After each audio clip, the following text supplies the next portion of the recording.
ગુજરાતભરના તાજા અને સચોટ સમાચાર મેળવવા માટે અમારી રાષ્ટ્રીય સમાચાર ચેનલને સબસ્ક્રાઇબ કરો અને બેલ આઇકન પર ક્લિક કરો। ગત 5 જુલાઈના રોજ સુરતના પાલ વિસ્તારમાં આવેલી હોટલમાં મહિલા વકીલ નિશી ચૌધરીની તેના જ પતિ રોહિત દ્વારા હત્યા કરવામાં આવી હતી। આ હત્યા થઈ ત્યારે હત્યાના આરોપી એવા રોહિતે ડોલો નામની ગોળીઓ ખાઈને આપઘાતનો પ્રયાસ કર્યો હોવાથી તેને સિવિલ હોસ્પિટલમાં સારવાર માટે દાખલ કરવામાં આવ્યો હતો। જો કે આજે તેને હોસ્પિટલમાંથી ડિસ્ચાર્જ કરતા પોલીસે ઘટનાના 14 દિવસ બાદ આરોપીની ધરપકડ કરી છે। આરોપી પતિ રોહિત કાટકરની પોલીસે ધરપકડ કરી તેને કોર્ટમાં રજૂ કરી 5 દિવસના રિમાન્ડ માંગ્યા હતા, જ્યાં ભરતસિંહ ચાવડા અને મૂળ ફરિયાદી તરફે એડવોકેટ પ્રીતિ જોશીની દલીલ બાદ આરોપીના 5 દિવસના રિમાન્ડ મંજૂર કરાયા હતા। નિશીએ 1.5 વર્ષ પહેલાં જ રોહિત કાટકરની સાથે પ્રેમ લગ્ન કર્યા હતા। જો કે સાસરિયાના ત્રાસથી નિશી પરત આવી ગઈ હતી।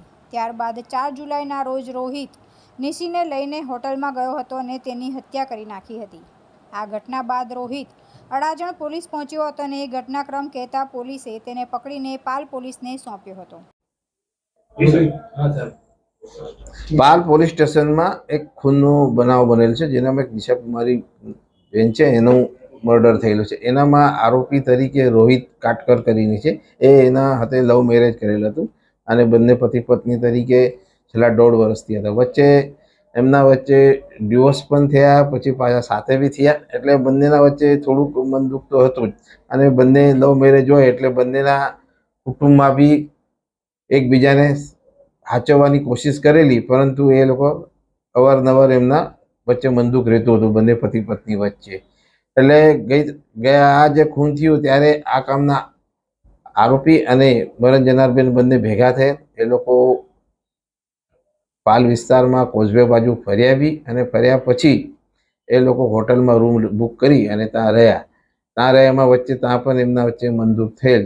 અને આ કામના જે આરોપી છે રોહિત, એનું જે સ્ટેટમેન્ટ લીધું એ આધારે એને પોતે એક ચપ્પુ પણ સાથે રાખેલું હતું અને એ લઈને જે રૂમમાં પછી ગયેલો અને બંને વચ્ચે મારા એમ થોડું બોલાચાલ વિવાદ થયેલો, એટલે એને ચપ્પુ જે હતો એકબીજા પેલા બેનના હાથમાં હતો, પછી આ ભાઈ હાથમાંથી લઈને એના પેટમાં ભાગે 2 વખત મારી દીધેલ છે, જેથી કરીને એના આંતરડા બેનના બહાર આવી ગયેલા।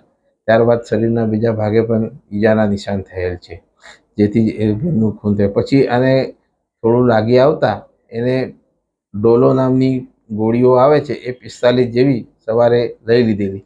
એના પહેલાં એના કહેવા મુજબ એને ઊંઘની ગોળીઓ પણ લઈ લીધેલી રાત્રે, એટલે બેભાન થઈ અને રૂમમાં જ પડી રહેલો। ત્યારબાદ સવારે ઉઠી ફરીથી એને પેલી ડોલો ગોળીઓ લઈ અને પાછો બેભાન થઈ અને હોટલના રૂમમાં ટબ હતું એમાં પડી રહેલો એવું જણાવ્યું।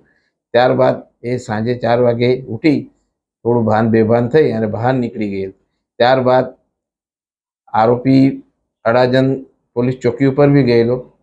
એ દરમિયાન એના ઘરવાળાએ એની મિસિંગ કમ્પ્લેન બાબતે બી પોલીસ સ્ટેશન અડાજણમાં જાણ કરેલી। એ દરમિયાન આ આરોપી બી આવ્યો હતો। પછી પોલીસને જાણવા મળેલ કે આ પ્રકારનો બનાવ બન્યો છે, જેથી પોલીસ હોટલ પર જઈ અને પોલીસે ખૂનનો ગુનો દાખલ કરેલ છે।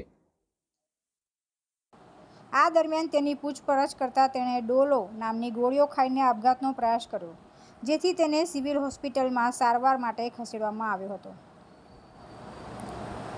તુલસી શર્મા સાથે રાષ્ટ્રીય સમાચાર, સુરત।